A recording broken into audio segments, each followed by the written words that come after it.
17일 열린 김정일 국방위원장 제2주기 추모행사는 장성택 전 부장 처형 이후 달라진 북한의 권력관계와 앞으로의 전국 운영 구도를 전망해 볼 수 있는 좋은 기회였습니다.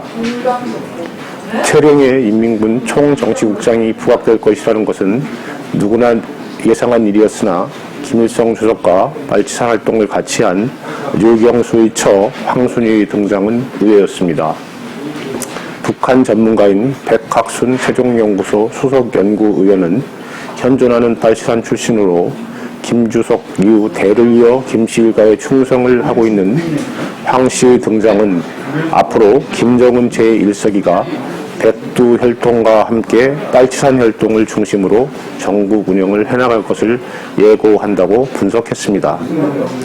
김 제1비서의 고모이자 장 전 행정부장의 부인 김경희가 추모행사에게 불참한 것은 눈에 띄는 일이었으나 이상조짐으로 보기는 어렵습니다.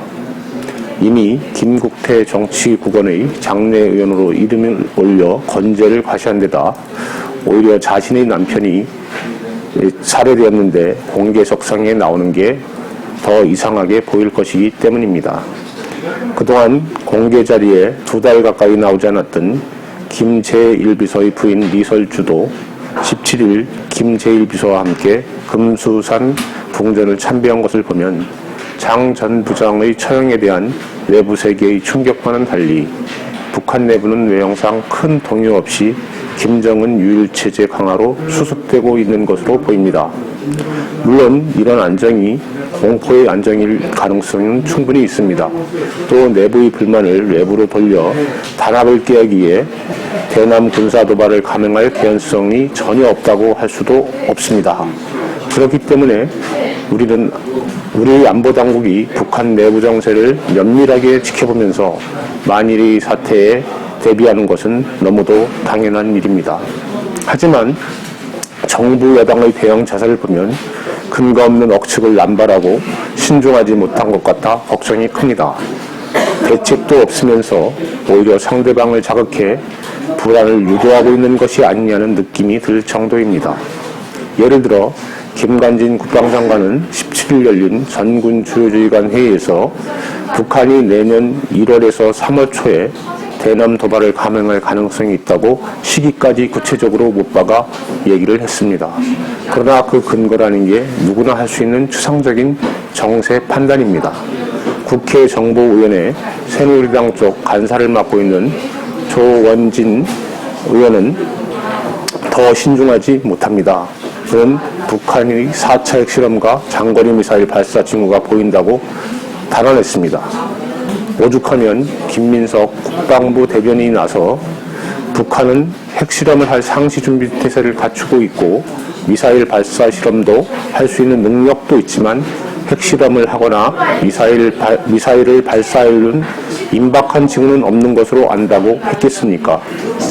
만일의 사태에 대비하는 것은 필요하지만 주요 외교안보 책임자가 명확한 근거도 없이 아니면 말고식의 억측을 남발하는 것은 곤란합니다. 안보협에 대한 대비는 말이 아니라 행동으로 해야 합니다. 북한의 최용해 국장이 말했듯이 전쟁은 광고를 내고 하는 것이 아니기 때문입니다.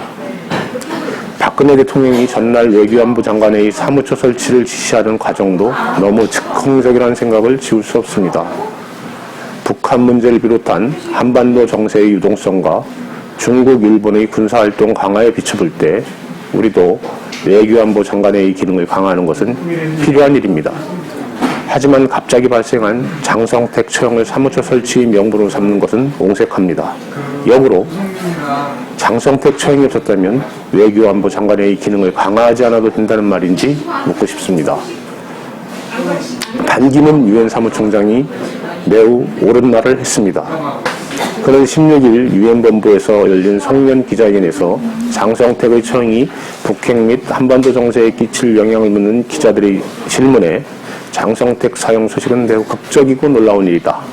현 시점에서 한반도 주변의 관련 국가들은 북한의 상황을 신중하게 지켜보되 섣부르게 행동하지 말기를 호소한다고 답변했습니다. 우리 안보당국도 지금은 반 총장의 말대로 섣부른 말과 행동을 자제하고 상황을 조용히 지켜봐야 할 때라고 생각합니다.